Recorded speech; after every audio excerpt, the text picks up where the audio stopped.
네, 안녕하세요. 이번 시간에는요, 앞선 강의에서 밴드갭에 대한 개념을 잘 잡았다면, 그런 밴드갭의 개념을 가지고 소재 재료를 다시 한번 더 도체, 반도체, 부도체로 분류해 보고자 합니다. 이후에는 이제 자유전자 또는 conduction electron, free electron 또는 그냥 우리가 simply electron입니다 라고 얘기했었는데요. 그렇게 공유결합을 깨고 나온 전자들이 어느 정도의 에너지를 가지고 어떻게 움직이고 있는지를 이해해야 됩니다. 그래야만 반도체 집적 회로 내에 가장 작은 단위가 되는 부품 소자들 내부에서 전압을 인가했을 때 전류가 어떻게 흐르는지에 대한 깊은 이해를 할 수 있습니다. 그러기 위해서 스스로에게 질문을 해보세요. 전자가 있습니다. 이 전자는 에너지를 얼마를 가질까요? 이미 중학교, 고등학교 시절에 원자 하나가 있으면 원자 주변을 돌고 있는 전자는 3s, 3p 이런 궤도 위에 있고 다른 궤도에는 있지 못하다라고 배웠을 거고, 그렇기 때문에 전자가 3s 궤도에 있는 전자는 3s 궤도에 해당하는 에너지 값만 가질 수 있어요. 다른 에너지 값은 가질 수가 없습니다. 똑같은 논리로요. 실리콘 원자가 아니라 다이아몬드 구조를 가지고 있는 실리콘 결정 재료 내부에서도 자유전자는 임의의 에너지, 자기가 가지고 싶은 에너지 아무거나 가지는 게 아닙니다. 정해진 에너지 값을 가져야만 합니다.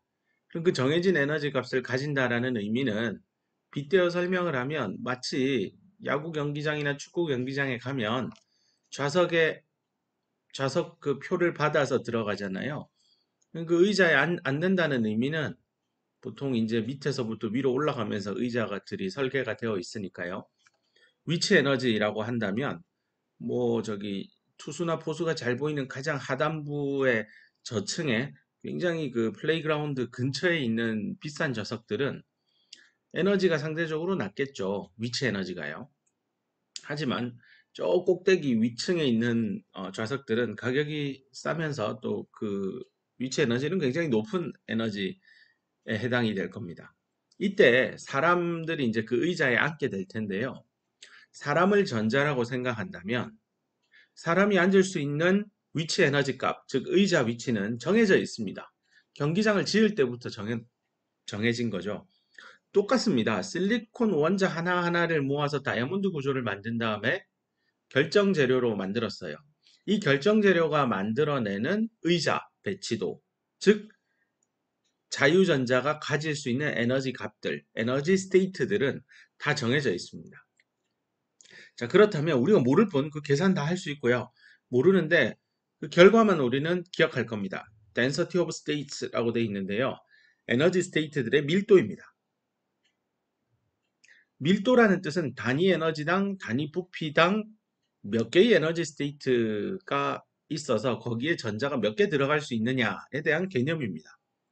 다시 야구 경기장으로 돌아가면 가장 밑에 플레이그라운드에서부터 뭐 한 위치 에너지 뭐 1 일렉트론 볼트 떨어진 뭐 어떤 뭐 한 5층 정도 해당하는 의자들이 있을 겁니다. 그 의자들은 야구 경기장 둘레를 따라서 쭉 돌면은 네, 같은 위치 에너지를 가지니까 같은 에너지 값을 가지는 의자들입니다. 즉 같은 에너지를 가지는 에너지 스테이트라고 빗대어 이해하면 될 겁니다. 거기에 몇 명의 관중이 앉을까? 그건 설계할 때부터 정해져 있어요. 뭐 5층 정도 되는 높이에 밑에서부터 하나, 둘, 셋, 넷, 다섯 번째 줄에 의자들이 야구 경기장 둘레를 따라 몇 개 있는지 헤아려 보면 아, 전자는 몇 개까지 들어가겠구나. 사람은 몇 명까지 앉을 수 있겠구나. 그리고 그 의자에 들어가 있는 사람의 에너지는 다 같을 겁니다. 자, 이런 식으로 한다면 6층, 7층, 8층 할 수 있을 거예요. 그러면 층당, 그죠? 한 층당 몇 명의 사람이 앉을 수 있을 거고, 그 다음 단위 부피의 개념도 들어가야 됩니다. 왜냐하면 이게 재료라는 게 뭐 내 손 위에 큰 부피를 가지는 재료일 수도 있고, 새끼손톱보다 더 깨알 만큼 깨소금보다 작은 부피를 가질 수도 있으니까요. 어느 정도의 부피에 대해서 얘기를 하느냐도 중요하죠. 그래서 이거를 표준화해서 1세제곱 센티미터당 그리고 1 일렉트로볼트당 그죠? 그래서 단위 에너지당 단위 부피당 도대체 에너지 스테이트는 몇 개 있느냐 그것을 정확하게 얘기해 줄 필요가 있습니다. 그 개념이 바로 density of states입니다. 이후에 한 번 더 또 설명을 하도록 하겠습니다. 그 다음에 도핑에 대한 얘기가 뒤따를 건데요.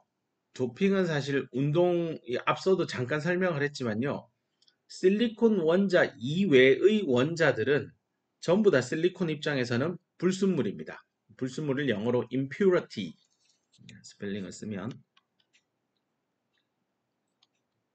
impurity atom이 될 거고요. 이 impurity atom을 다른 말로 도펀트라고 합니다.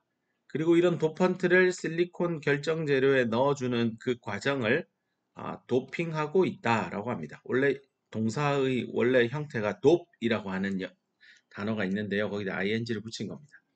그래서 도핑에 대해서 상세하게 이해를 할 텐데요. 이 도핑 왜 합니까? 도핑 어떻습니까? 바로 앞서 배웠던 강의에서 다루었던 단위부피당 자유전자의 개수, 단위부피당 홀의 개수, 이것을 온도에 의해서 뭐 100억 이런 거 기억나죠? 단위부피당 100억 개의 자유전자가 있습니다. 300켈빈에서요. 그 온도 바뀌면 수시로 바뀌는 전자 농도입니다. 그런 것과 무관하게 우리가 사용하는 디지털 기기들이나 반도체 칩, D램, 낸드, CPU, GPU들이 동작하는 온도 범위가 있습니다. 보통 뭐 한 마이너스 55도에서 플러스 85도 사이 정도가 일반적이죠. 그 정도 온도 범위 내에서는 전자의 농도나 홀의 농도가 온도의 영향을 좀 덜 받고 엔지니어가 딱 지정한 농도를 가지면 좋을 거예요. 자, 그럼 그렇게 되도록 어떤 기술이 있느냐? 바로 이 도핑입니다. 자, 그래서 챕터 2의 2.3에 해당하는 얘기고요. 여기에 대한 얘기를 하나씩 이번 강의에 살펴보도록 합시다. 자, 가장 먼저 밴드갭 그리고 소재의 분류 클래시피케이션을 다시 해보겠다라고 되어 있는데요. 사실 제일 앞선 강의에서 소재를 분류할 때는 resistivity, 저항성, 옴 곱하기 센티미터라는 단위를 가지고 있는 resistivity로 소재의 분류를 했었습니다. 이번에는 그 밴드갭의 관점에서 영어로 하면 in terms of bandgap 뭐 이런 얘기죠. 그래서 밴드갭의 용어로서 한번 소재를 분류해 보자라는 거고요. 여기 보시면 실리콘 대표적인 반도체죠. SiO2 이제 앞으로 반도체 집적회로 D램, 낸드, CPU, GPU에 뭐 정말 많이 쓰는 부도체입니다. 또는 뭐 같은 말로 전기를 흐르지 않게 하기 위해서 절연체로 동작하는 소재입니다. 뭐 지금도 널리 상용화되어서 쓰고 있고요. 그럼 얘는 이제 금속인데 뭐 대표적인 도체 계열이죠. 금속으로 되어 있습니다. 그 나중에 공부하게 되겠지만 폴리실리콘 우리 배웠죠. 폴리의 의미. 이거를 굉장히 그 진하게 그래서 헤빌리하게 도핑을 시킬 겁니다. 헤빌리 도프트 되어 있는 폴리실리콘은 사실상 금속처럼 동작하게 됩니다. 현재 널리 사용하고 있습니다. 뭐 시스템 반도체 사업부, 파운드리나 뭐 그런 업체에서 뭐 130나노, 110나노, 90나노, 뭐 65나노, 45나노, 28나노 공정 이런데 여전히 다 활용이 잘 되고 있는 소재입니다. 뭐 딱 한눈에 봐도 실리콘을 산화시킨 거, 실리콘을 폴리실리콘으로 만들어서 도핑하면 도체, 무도체, 도체 다 만듭니다. 네. 자, 그 다음에 이제 본래 얘기로 돌아와서요. 그러면 반도체는 앞서 배운 대로 우리 경찰서 신고번호 알죠? 112 정도의 밴드갭 에너지를 가진다고 했습니다. 근데 부도체는 어떻겠어요? 부도체는 전류를 잘 못 흘리죠. 동일한 전압을 줘도 전류를 잘 못 흘리죠.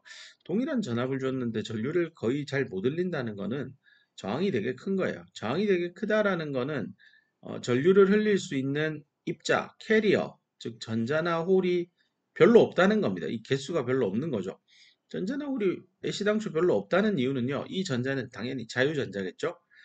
대부분 분자의 결합에 전자들은 다 꽁꽁 묶여 있고요. 결합을 깨고 나온 전자는 별로 없다는 겁니다. 근데 우리 실리콘 같은 경우는 이 공유결합을 깨고 나오는데 필요한 최소의 에너지, 다시 최소의 에너지가요. 밴드갭이잖아요. 112 정도밖에 안 돼요. 1.12. 되게 상대적으로 낮은 에너지예요.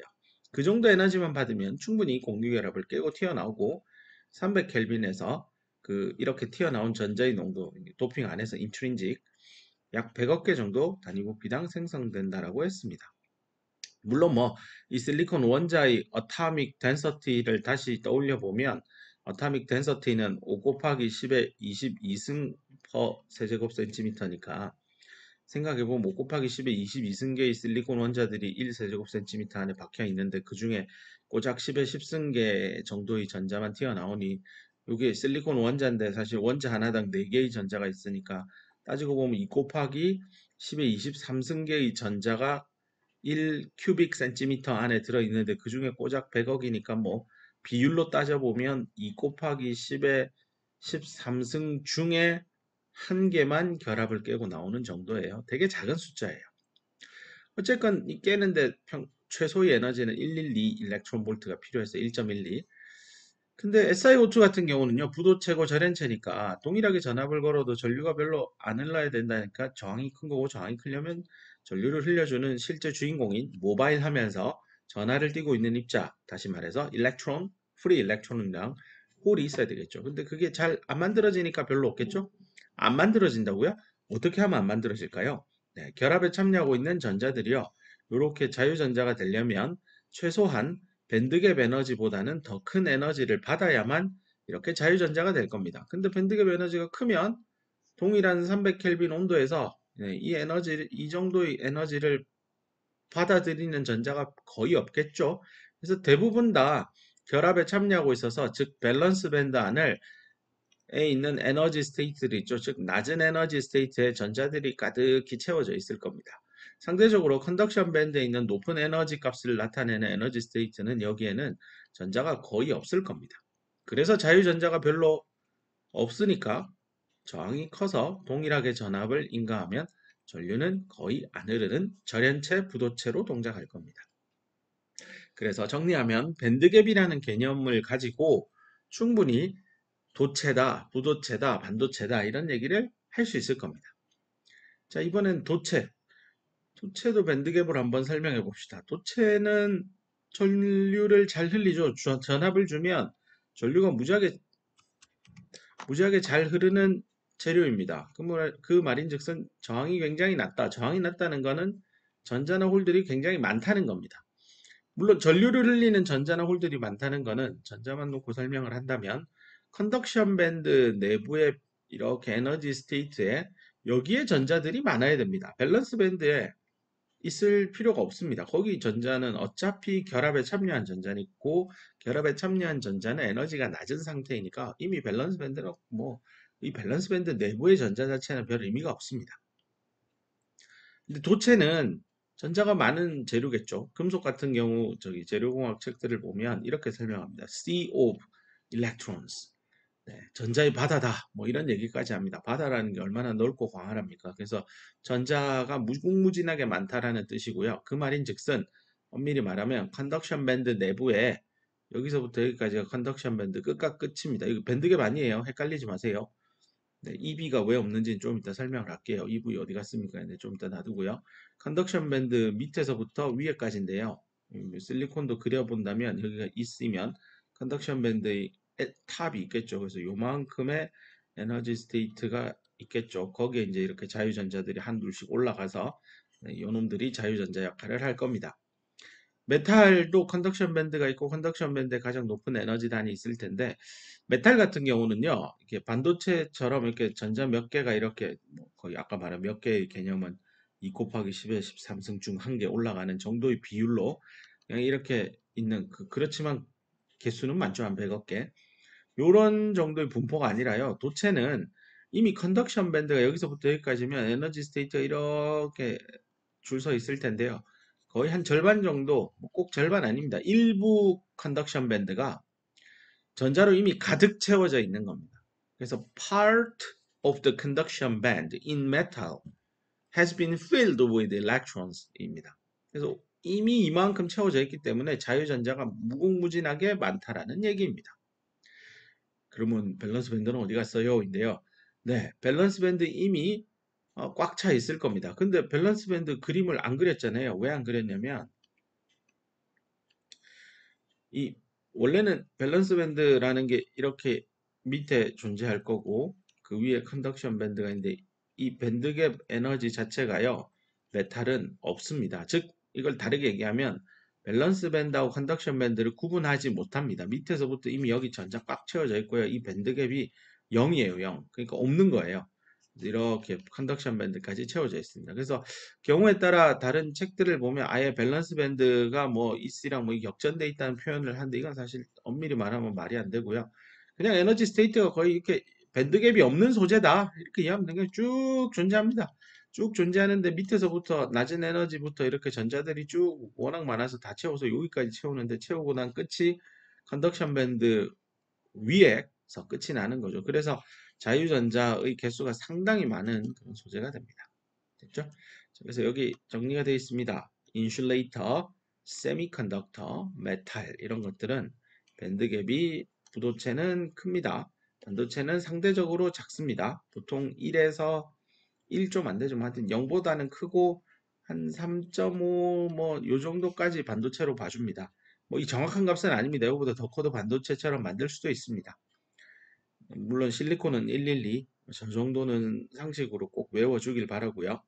메탈은 밴드갭이 없습니다. 아까 말한 대로. 그래서 실제 그 결과물로 컨덕션 밴드가 이미 부분적으로 필드 되어 있습니다. 뭘로 채워져 있겠어요? with electrons. 이렇게 이해하면 되겠습니다.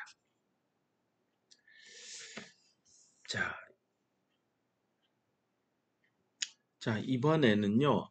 그 밴드갭 에너지를 활용해서 소재를 분류했다면 그 밴드갭 에너지 어떻게 측정합니까? 라는 질문입니다. 한번 스스로 생각해 보세요. 밴드갭 에너지 어떻게 하면 측정할 수 있을까? 음. 여러 가지 방법들이 제한되어 있는 게 사실인데요. 그 중에서 가장 일반적이고 널리 활용되는 게 바로 빛을 이용해서 전류가 얼마나 실리콘 소재에 흐르는지, 뭐 실리콘을 제가 예를 들었지만 뭐 난 절메니움이라는 반도체 재료의 밴드갭을 알고 싶어요 라고 한다면 절메니움 소재를 놔두고 측정하면 되겠죠. 자, 그 방식을 읽어보면 밴드갭 E sub G라고 되어 있는 건 can be determined, 결정될 수 있대요. 어디에서부터 얻어지냐면 미니멈 에너지에서 이게 그 플랑크 상수 하에다가 이게 H 아니에요. 하. 그다음에 뮤. V 아니에요. 주파수 뮤를 합니다. 하 뮤라고 하는 어, 빛을 그 파동으로 보는 거죠. 그래서 파동이면 이게 주파수니까 람다분의 1에 비례하게 됩니다. 물론 이게 이제 단위를 어떻게 쓰느냐에 따라 뭐 이 위에 올라오는 숫자는 좀 바뀔 수 있습니다. 어쨌건 여기 살펴보는 건 빛이 가진 에너지는 파장하고 연관이 돼 있구나. 그래서 에너지는 파장 람다분의 1이다. 이렇게 기억을 합시다. 자, 포톤. 네, 빛 에너지, 빛 덩어리들입니다. 뭐 어쨌건 빛입니다. 그냥 라이트가 가진 최소의 에너지를 가지고 뭘 determine 할 수 있냐면 E sub G 밴드갭입니다. 근데 빛이요, 뭐에 흡수가 돼야 된대요. 반도체에 의해서요. 그래서 재료가 이 빛 에너지를 주입을 했을 때 얘가 쏙 빨아먹으면 absorb, 흡수하게 되면 그거가 그 정보를 이용해서 밴드갭을 측정하는 개념입니다. 그럼 흡수한다는 개념이 뭐냐? 빛이 그대로 흡수된다는 건 관통하지 못한다는 겁니다. 관통한다? 관통 안 한다. 이거 가지고 사실은 투명하냐 안 투명하냐인데 우리 인간의 눈에 투명하다, transparent 하다라는 거는 그 가시광선 대역에, 즉 가시광선이 가지는 파장이 있을 거 아니에요. 그 파장을 가진 에너지 값을 가진 빛이 있을 텐데 그게 가시광이고 그걸 우리 눈은 인지를 하는 거잖아요. 근데 이 가시광이 그냥 쑥 통과하는 소재들이 있을 겁니다. 그 말은 요 가시광 파장에 해당하는 에너지 값이 있는데 그 에너지 값이 어떤 소재가 있겠죠. 새로 만든 뭐 신소재가 있다고 합시다. 그 새로운 소재, 신소재는 이 에너지를 흡수하지 못해요. 그럼 그 빛은 그대로 이렇게 빠져나갈 거예요. 그러면 우리가 사람이 여기 서가지고 얘를 쳐다보고 있으면 와, 빛이 통과하네, 투명이네, 이 소재 우리 눈에 안 보이네, 이런 얘기를 하게 될 겁니다. 그죠? 자, 그래서 저렇게 투명하다라고 느낄 텐데요. 저런 개념을 이용해서 반도체의 밴드갭 에너지를 한번 측정해 봅시다. 뭐 이제 우리가 제어할 수 있는 변수는요, 이 파장일 겁니다. 파장 또는 주파수, 빛이 가진 파장이나 주파수인데 그 단파장 빛이라는 게 있습니다. 그러니까 파장을 하나만 가지는 빛이죠. 그래서 이걸 모노크로미터라고 하는 장비가 있어요. 단파장 빛을 만들어서 이렇게 출력해주는 장비가 있는데요. 그 모노크로미터를 사용해 가지고요. 포톤을 주입을 반도체 재료에다가 합시다. 어떤 일이 일어날까요? 이 빛이라는 건 결국 에너지고 에너지는 결합에 참여하고 있는 원자들에게 뿌려질 겁니다. 이 에너지가 어느 정도로 강한지에 따라서 이 아래쪽에 나오는 대로 일렉트론과 홀이 짝으로 발생될 겁니다. 즉 EHP가 생성이 될 겁니다. 이 생성의 그 생성이 되냐 안 되냐 판가름 내는 거는 바로 이 밴드갭 에너지일 거고요. 그래서 밴드갭 에너지 이상은 에너지가 들어와요. 여기 부등식이 있죠. 요 정도의 에너지가 들어오는 순간 EHP가 생겨요. 그 말인즉슨 양쪽에 전압 차이를 딱 준다고 합시다. 전압의 차이를 줬는데 여기 전자가 생성이 되면 즉 EHP가 생성이 되면 전자는 마이너스 전극을 향해 홀은 플러스 전극을 향해 이동한다. 즉 전류가 이렇게 플러스 전극에서 마이너스 전극으로 생성이 될 겁니다. 전류는 당연히 M미터라고 하는 전류계를 써서 측정하면 됩니다. 전압은 DC 전압 배터리 끼면 돼요. 이렇게 생긴 DC 전압 끼워 가지고요. 이 실리콘 왼편 그다음 반대편에 연결을 해주면 되겠죠. 그렇게 해서 빛을 주입을 해서 전자가 생성이 되면 전류가 흐르게 되죠. 그래서 전류가 흐른다. 그 빛 에너지는 흡수가 됐구나. absorb 됐구나. 만약에 전류가 안 흐르면 그 빛 에너지는 그냥 빛은 그냥 통과했구나. 실리콘을. 이렇게 이해하면 될 겁니다. 이때 이 단파장 빛을 만들기 때문에 이 뮤나 파장인 람다, 뮤인 주파수를 제가 바꿀 수 있습니다. 제가 하나씩 뭐 낮은 주파수부터 올려가면서 특정 값에서부터 갑자기 전류가 뻥 흐른다. 뭐 굳이 그래프로 그려본다면 이게 람다고 이게 전류량을 내가 측정을 한다라고 하면 measured current라고 하면 뭐 파장이 이렇게 쭉 처음에 큰 값에서부터 낮은 값으로 그러면 이게 에너지는 이렇게 하면 커지는 거겠죠. 낮은 에너지에서 큰 에너지로 쭉 변환을 시킬 때 어느 특정 포인트에서 갑자기 전류가 빡 흐르기 시작한다. 요 파장, 또는 고 에너지, 요 에너지가 바로 뭐가 되겠어요? 바로 밴드갭 에너지가 될 겁니다. 자, 이런 식으로 해서 뭐 몇 가지 자주 사용하는 반도체 분야에서 자주 사용하는 소재들 실리콘 측정해 보니 1.12 일렉트론 볼트 정도 나왔고요.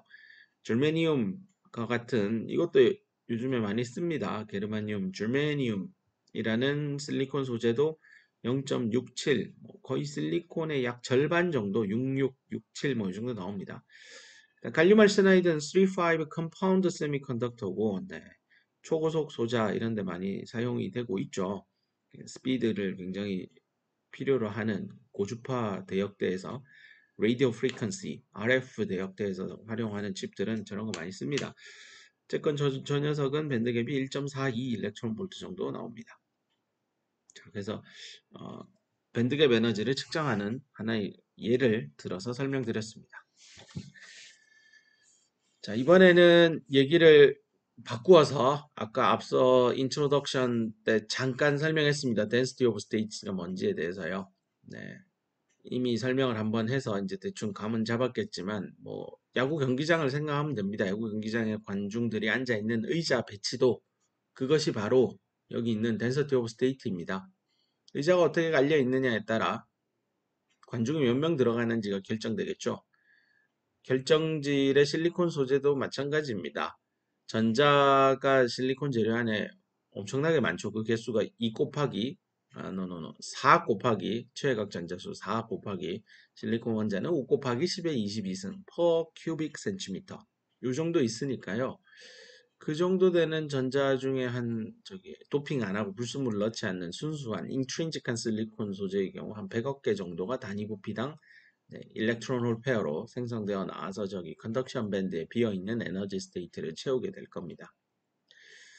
야구 경기장으로 돌아간다면 입장한 관중들에게 자, 오늘은 자유석인데 아무 때나 앉으세요 하면 보통은 이제 잘 보이는 포수 뒷자리 본부석이나 1루수, 3루수가 잘 보이는 좌우에 가장 그 야구 경기장 플레이그라운드와 가까운 곳에 사람들이 바글바글 앉을 겁니다.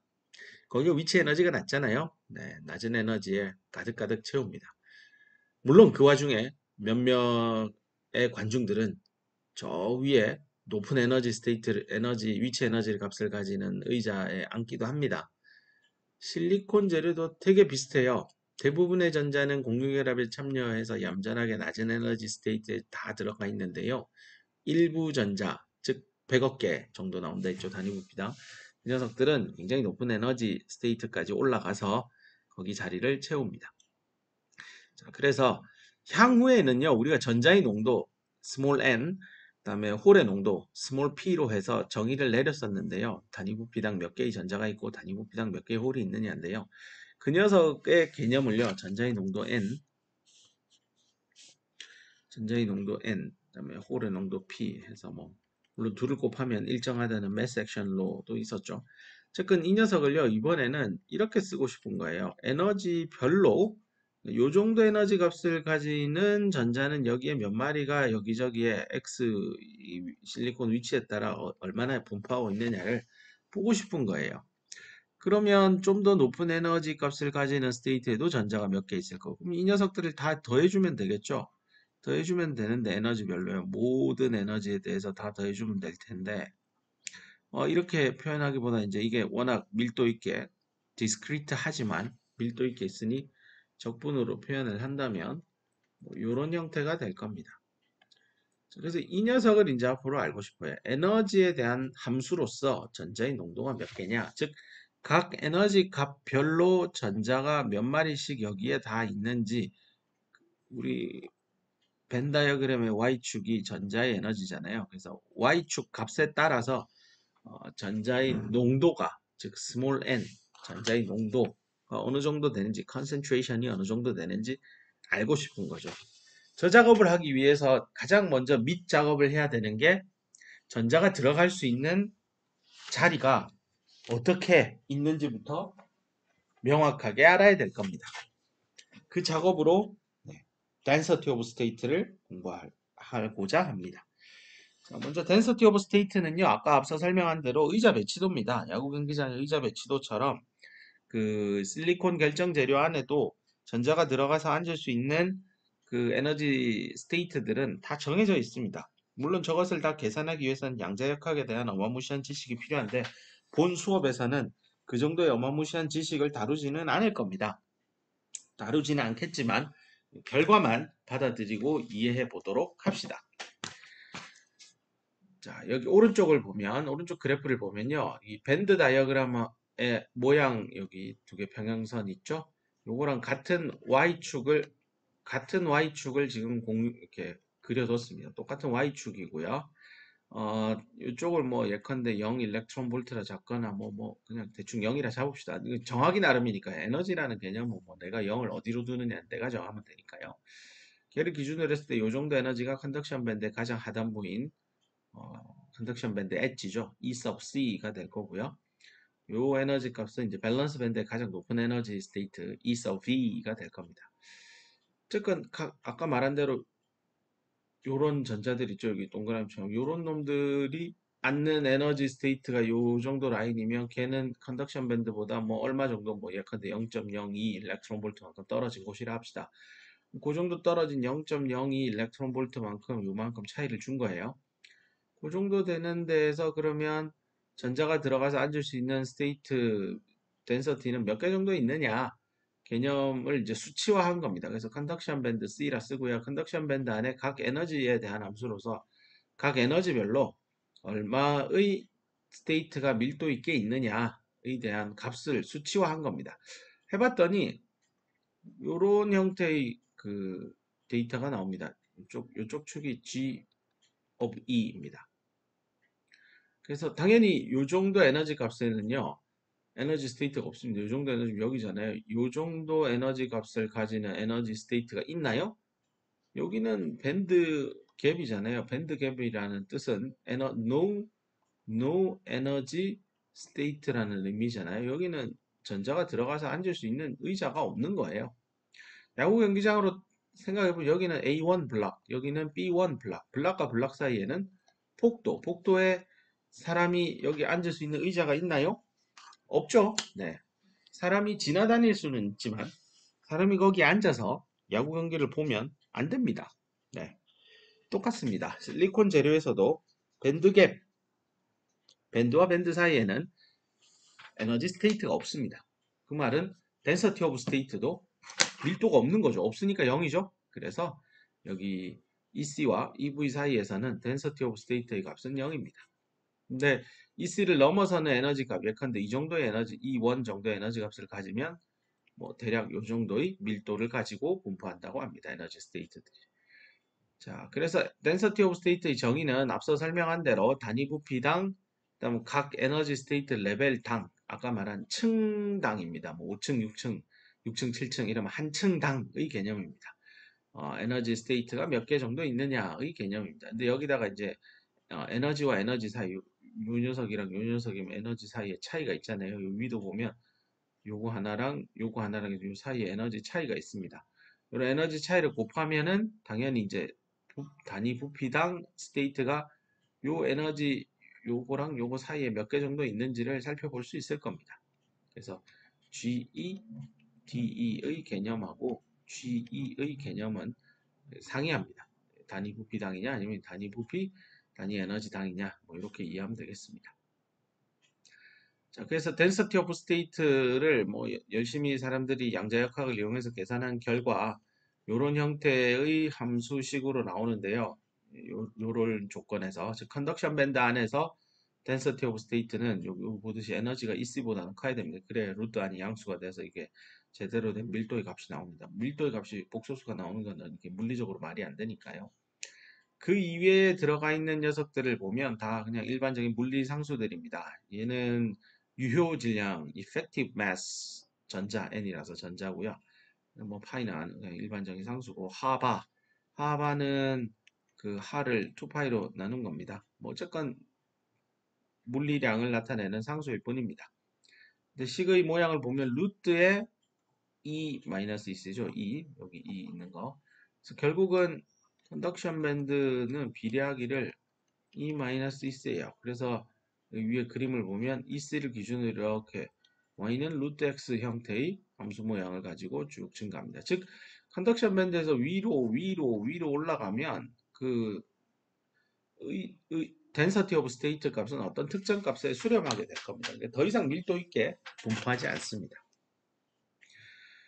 자, 그래서 density of state는 이렇게 하면 이제 뭐 식으로 설명은 됐는데 이러면 기억에 오래 안 남을 테니 항상 여기를 그 비행기 좌석이라고 생각해 보세요. 앞쪽은 비즈니스 클래스, 뒤쪽은 이코노미 클래스. 그래서 이코노미는 의자 사이 간격이 굉장히 좁게 설계가 돼 있죠. 비즈니스는 띄엄띄엄 설계돼 있고요.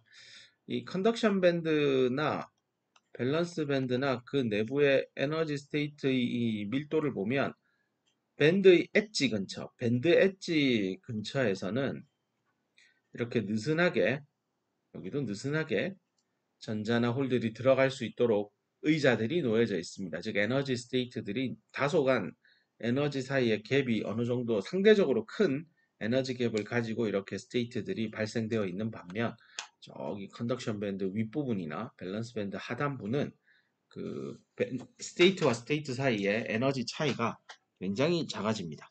그래서 그냥 비행기 좌석처럼 생겼구나 이렇게 이해하면 아마 한동안 까먹지 않고 잘 기억하게 될 겁니다.